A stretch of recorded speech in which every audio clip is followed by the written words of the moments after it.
आगम नय। प्रश्न नंबर 105, सूत्र नंबर 64। नैगमस्त्रधा। नैगम नय 3 प्रकार का है। भूत, भावी, वर्तमान काल भेदात। भूतकाल, भावी अर्थात भविष्य काल और वर्तमान काल के भेद से, अर्थात यह जो वर्तमान आदि जो भूत, भविष्य, वर्तमान 3 काल हैं, उन 3 कालों के भेद से नैगम नय भी 3 प्रकार का है। अब इन प्रत्येक के एक एक उदाहरण एक एक सूत्र के माध्यम से आचार्य वर देंगे। उसके पूर्व हम नैगम नय को समझते सामान्य से। नैगम नय क्या है? जो एक को ही प्राप्त नहीं होता अर्थात अनेक को प्राप्त होता है, वह निगम है। अभी व्युत्पत्ति जब हम इसकी पढ़ेंगे तो ऐसे ही सेम आचार्य भगवंत ने लिखी है। निगम का अर्थ विकल्प है। जो विकल्प को ग्रहण करे वह नैगम नय है। अथवा नैगम नय द्रव्य गुण पर्याय सभी को विषय करता है। अथवा अनिष्पन्न अर्थ में संकल्प मात्र को ग्रहण करना नैगम नय है। सबसे सुंदर परिभाषा नैगम नय की यही कि जो किसको ग्रहण करता है? जो अनिष्पन्न अर्थ को ग्रहण करता है अर्थात संकल्प मात्र को ग्रहण करता है। जैसे ईंधन और जल लेने आदि लेने में लगे हुए किसी पुरुष से कोई पूछता है, आप क्या कर रहे हो? उसने कहा, मैं भात पका रहा हूँ। केवल भात के लिए किए गए व्यापार में भात का प्रयोग किया गया।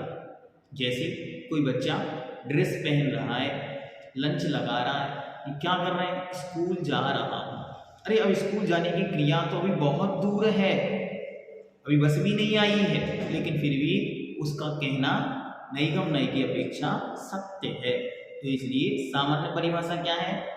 जो अनिष्पन्न अर्थ को ग्रहण करता है उसका नाम नैगम नय है। अनिष्पन्न अर्थ अर्थात जो अभी तक नहीं हुआ उसे भी ग्रहण कर लेता है। अब जो 3 भेद किए तो सबसे पहले भूत नैगम नय क्या है? तो सूत्र नंबर 65। अतीते वर्तमानारोपणम यत्र सा भूत नैगमो। यथा जैसे अतीत में वर्तमान आरोपणम वर्तमान का आरोपण करना। जैसे अद्य दीपोत्सव दिने श्री वर्धमान स्वामी मोक्षम गता।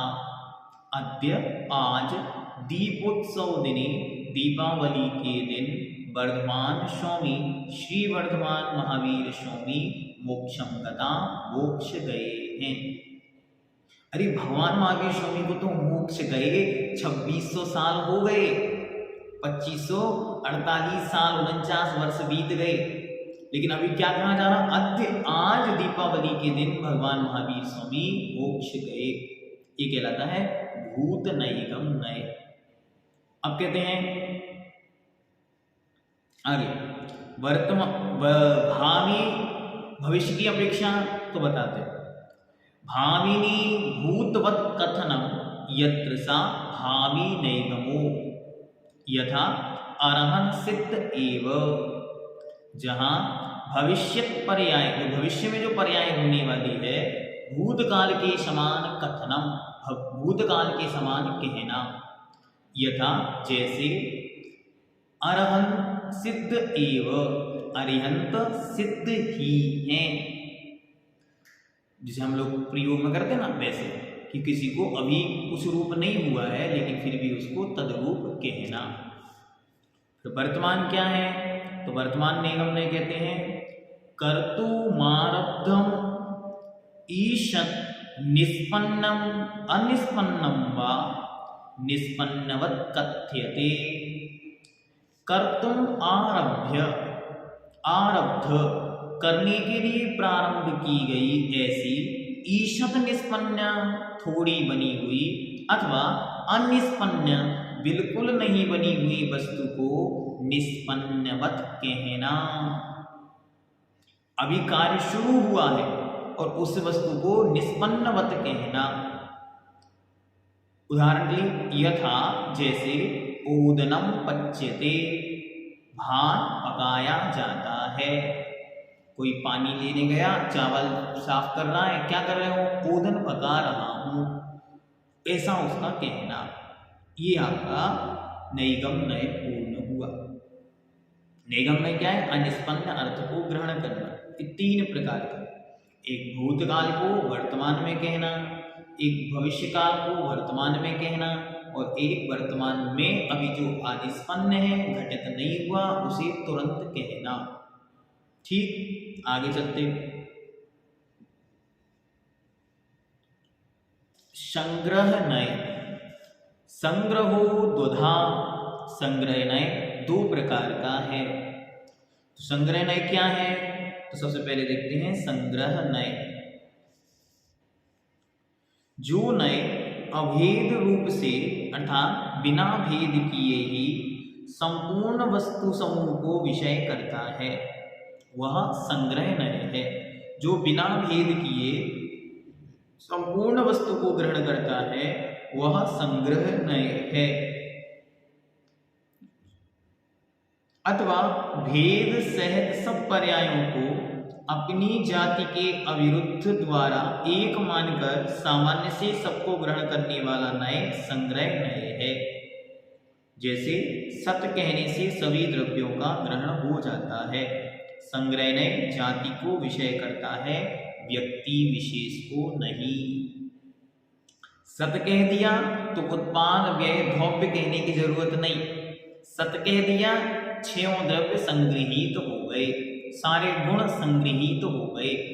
द्रव्य शब्द कह दिया तो उद्गल, धर्म, अधर्म, आकाश, काल कहने की जरूरत नहीं, द्रव्य में ही सब समाहित हो गए। इस प्रकार संग्रह नय सबको संग्रहित कर कर चलता है।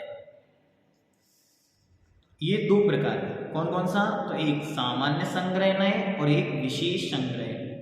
तो सामान्य संग्रह नय को सूत्र नंबर 69, सामान्य संग्रहो यथा सर्वाणि द्रव्याणि परस्परम अविरोधिनी। सामान्य संग्रह नय क्या है, जैसे द्रव्य परस्पर अविरोधी हैं, सर्व द्रव्य, सारे द्रव्य परस्पर अविरोधी हैं, ये सामान्य बात है। और उसी को विशेष कहना हो तो कैसे कहेंगे, विशेष संग्रहो यथा सर्वे जीवा परस्परम अविरोधिनी।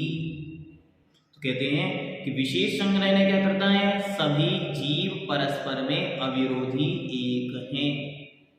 सामान्य से द्रव्य दृष्टि से सारे द्रव्यों को एक बनाया, अब उनके अंदर जो जीव आदि हैं उनमें भी सारे जीव एक हैं, ऐसा कहने वाला विशेष संग्रह नय है।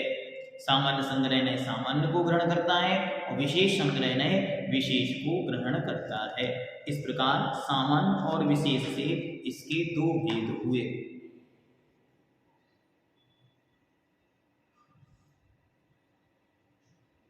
इन्होंने डेफिनेशन भी इस किताब में दी हुई है। सामान्य संग्रह नय क्या है, जो नए समस्त द्रव्यों को एकत्व रूप से ग्रहण कर लेता है उसे सामान्य संग्रह नय कहते हैं। विशेष क्या है, जो नय एक जाति विशेष की अपेक्षा से अनेक पदार्थों को एक रूप से ग्रहण करता है। ठीक, अब आगे चलते हैं। व्यवहार नय, व्यवहारोपि दुदहा, व्यवहार नय भी दो प्रकार का है, सामान्य और विशेष के भेद से। तो सबसे पहले देखते व्यवहार नय क्या है। संग्रह नय से ग्रहण किए गए पदार्थों को भेद रूप से कहना व्यवहार नय है। उसने द्रव्य को ग्रहण किया, वह यहाँ पर जीव द्रव्य, उद्गल द्रव्य, धर्म द्रव्य, अधर्म द्रव्य, आकाश द्रव्य, काल द्रव्य, सबको अलग अलग अलग अलग कैटेगराइज करने का काम व्यवहार नय करता है। इसके भी दो भेद हैं, एक सामान्य और एक विशेष। सामान्य संग्रह भेद को व्यवहारो यथा जीवाणि जीवा, द्रव्याणि जीवा जीवा। बहुत सुंदर परिभाषा, सरल और एकदम। सामान्य संग्रह नय ने जिनको भी अभेद रूप से ग्रहण किया था उनका भेद का, उनको भेदक करने वाला, उनका भेद करने वाला। तो जो जीव नाम का द्रव्य उसने संग्रह नहीं ग्रहण किया था द्रव्य मात्र, तो उसने इसके भेद कर दिए। वह जीव कैसा है, जीव द्रव्य और अजीव द्रव्य से दो प्रकार का है। विशेष, अब विशेष क्या है, तो विशेष संग्रह भेद को व्यवहारो यथा जीवा संसारिणो मुक्ताश्च। विशेष संग्रह में उसने एक विशेष जाति को ग्रहण किया था, तो जीव द्रव्य। अब ये कहता है वह जीव द्रव्य भी दो प्रकार का है, एक संसारी और मुक्त। यही नहीं रुकेगा, अब उसके भी भेद प्रभेद और उपभेद करते करते ये सारे भेदों का एक पूरा चक्र बना देता है। ये इसका नाम है। संग्रह ने सबको एक करता है, व्यवहार ने सबके टुकड़े करता है, अर्थात सबको भेद करके अलग अलग करके देखता है। अब आ गया था 73 नंबर सूत्र। 73 नंबर सूत्र में कहते हैं ऋजु सूत्रोपि द्विविधा, ऋजु सूत्रोपि द्विविधा। ऋजु सूत्र नय भी दो प्रकार का है। अब ऋजु सूत्र नय क्या है, जो नय ऋजु अर्थात अवक्र सरल को सूत्रित अर्थात ग्रहण करता है वह ऋजु सूत्र नय है। यह नय अतीत और अनागत कालों के विषय को ग्रहण न करके वर्तमान काल के विषयभूत पदार्थ को ग्रहण करता है। इसे अतीत और भविष्य के विषयों से कोई तात्पर्य नहीं, मात्र वर्तमान की स्थूल पर्याय को मात्र यह ग्रहण करता है। ये भी दो प्रकार का, एक सूक्ष्म और एक स्थूल। देखते सूक्ष्म ऋजु सूत्रो यथा एक समय अवस्थाई पर्याय। जो एक समयवर्ती पर्याय को विषय करता है वह नए सूक्ष्म ऋजु सूत्र नए है। और स्थूल क्या है, स्थूल ऋजु सूत्रो यथा मनुष्यादि पर्याय तदायु काल प्रमाणम तिष्ठन्ति। जो नए अनेक समयवर्ती स्थूल पर्याय को विषय करता है वह स्थूल ऋजु सूत्र नए है। जैसे मनुष्यादि पर्याय अपनी अपनी आयु काल प्रमाण तक रहती हैं। जो स्थूल रूप से पर्याय को ग्रहण करता है उसमें भी दो भेद, एक जो अत्यंत सूक्ष्मता से समय समयवर्ती और एक थोड़े लंबे समयवर्ती। इसको ऐसे मान सकते, जो अर्थ पर्याय को ग्रहण करता है वो स्थूल ऋजु सूत्र सूक्ष्म ऋजु सूत्र है, और जो व्यंजन पर्याय को ग्रहण करता है वो हमारा कौन हुआ, स्थूल ऋजु सूत्र नहीं। स्थूल ऋजु सूत्र का अर्थ क्या है, जो वर्तमान पर्याय को ग्रहण करता है, उसे भविष्य और अतीत से कोई मतलब नहीं, मात्र वर्तमान पर्याय को ग्रहण करने वाला। ठीक है, आगे अब आता है शब्द नय। तो शब्द नय क्या है, तो सूत्र नंबर 76 में उसके भेदों की चर्चा की। तो 76 नंबर सूत्र में सारों के एक साथ भेद कर दिए। क्या कहते देखते, शब्द समभि रूढ़ैवं भूतानयः प्रत्येकम एका नया।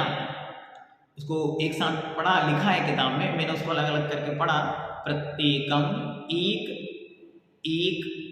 एक नया, मतलब शब्द नय भी एक है, समभि रूढ़ नय भी एक है और एवं भूत नय भी एक प्रकार का है। तो सबसे पहले देखते हैं शब्द नय। 77 नंबर सूत्र 77। शब्द नयो यथा, शब्द नय जैसे दारा भार्या कलित्रम जलम आपः। शब्द नय क्या है, उसको पहले डेफिनेशन समझते फिर उसका अर्थ समझेंगे तो और अच्छे समझ में आ जाएगा। एक ही एक भेद है, मतलब वो स्वयं ही उसके भेद है, उनके कोई अलग से भेद नहीं है। तो शब्द नय क्या है, जो नय शब्द अर्थात व्याकरण से प्रकृति और प्रत्यय के द्वारा सिद्ध अर्थात निष्पन्न अर्थ को मुख्य कर विषय करता है वह शब्द नय है।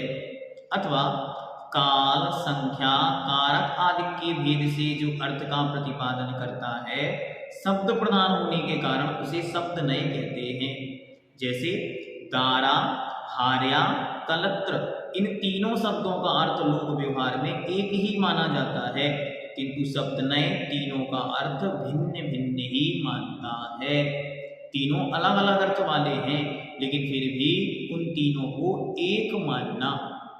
ये सामान्य है और शब्द नय उन तीनों को अपनी अपनी पहचान देता है, स्वतंत्रता देता है कि तुम अलग अलग हो, इस प्रकार। इसके बाद आता समभिरूढ़ नय। समभिरूढ़ नयो यथा गौ पशु। समभिरूढ़ नय क्या है? तो कहते हैं शब्द नय के द्वारा ग्रहण किए गए सामान्य स्वभावी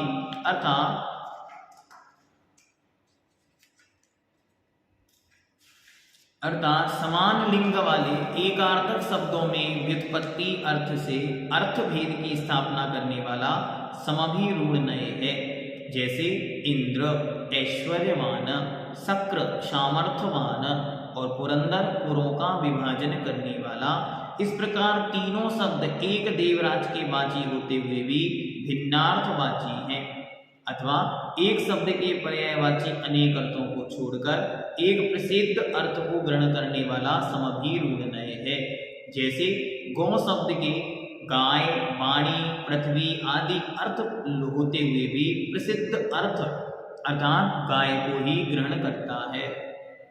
समभिरूढ़ नय को तो सामान्य से हम अपनी भाषा में समझें रूढ़, जिस अर्थ में जो शब्द रूढ़ हो गया बस उसको उसी शब्द में स्वीकार करना, और शब्दों से हमको कोई मतलब नहीं। जैसे एक सामान्य सा उदाहरण हम आपको देते हैं, गौ शब्द है, ये किसके लिए प्रयोग होता? गाय के लिए, पशु के लिए, पशु विशेष के लिए। अब गौ शब्द का अर्थ तो वाणी भी होता है, गौ शब्द का अर्थ तो सरस्वती भी होता है। तो मानो कोई जिनवाणी है या कोई किताब है जहाँ किताबों का संग्रह है, उसको हम क्या कह सकते हैं? गौशाला कहेंगे क्या? तो आप लोग कहोगे अरे गौशाला मतलब तो जहाँ गायें रहती हैं। नहीं, गौशाला का अर्थ जहाँ जिनवाणियाँ रखी जाती हैं वो भी गौशाला हो सकती है। एक सूत्र आपने सुना होगा आचार्य भगवंत के मुख से, यहाँ श्री सा गौ, यहाँ जो कुछ लक्ष्मी या संपदा है वह गाय है। वास्तविकता में इसका अर्थ क्या है? इसका अर्थ है यहाँ जो संपत्ति है वह सब भगवान की वाणी है। तो ये गौ शब्द का दोनों प्रकार का अर्थ है, लेकिन फिर भी रूढ़ से प्रचलन में समभिरूढ़ नय की अपेक्षा गौ शब्द प्रचलन में है, इसलिए गौ शब्द को गाय के रूप में माना गया। अंतिम है एवं भूत नय। एवं भूत नय क्या है? एवं भूत नयो यथा इंदति इंदति इति इंद्रः। तो ये क्या करता है तो बताते हैं, जिस नय में वर्तमान क्रिया की प्रधानता है वह एवं भूत नय है। जिस शब्द का जिस क्रिया रूप अर्थ है उस रूप क्रिया से परिणत शब्द में ही उस अर्थ का प्रयोग करना युक्त है, अन्य समय में नहीं। जिसमें जो लगा एवं भूत, जिस तरह हो रहा है, जो पढ़ रहा है वो विद्यार्थी, जो पढ़ा रहा है वो शिक्षक, जो पूजा कर रहा है वो पूजार्थी, भक्ति कर रहा है भक्त, और किसी से हमको मतलब नहीं है। उदाहरण के लिए क्या दिया? इंदति इति इंदा, जो इंधन क्रिया को करने वाला है वो इंद्र है। अन्य को हम इंद्र नहीं मानते, तो अन्य समय भी इंद्र नहीं मानते। जब पूजा करेगा तब ही पुजारी है, अन्य समय वह पुजारी नहीं है। इस प्रकार का वो अर्थ करता है। इस प्रकार यहाँ तक आपको संपूर्ण नयों की चर्चा हुई। अब शेष उपनय शेष हैं, उनकी चर्चा आगे की जाएगी। तो नैगम नय कितने? नैगम नय के भेद 3, भूत, भविष्य, वर्तमान। तीनों के उदाहरण मात्र आपको याद रखने। इसका संग्रह नय के 2, सामान्य और विशेष। व्यवहार नय के 2, सामान्य और विशेष। ये चारों एक से हैं। जो संग्रह नय ने सामान्य संग्रह नय ने ग्रहण किया उसे सामान्य व्यवहार नय उसके भेद करता है, और जो सामान्य विशेष संग्रह नय ने ग्रहण किया उसे विशेष व्यवहार नय भेद करता है। ऋजु सूत्र नय भी 2 प्रकार का, एक सूक्ष्म और एक स्थूल। समभिरूढ़ नय एक ही प्रकार का, शब्द नय एक ही प्रकार का, और एवं भूत नय भी एक ही प्रकार का है। इस प्रकार हमको नयों का आपका संक्षेप में या भेद आचार्य भगवंत ने प्रतिपादित किए।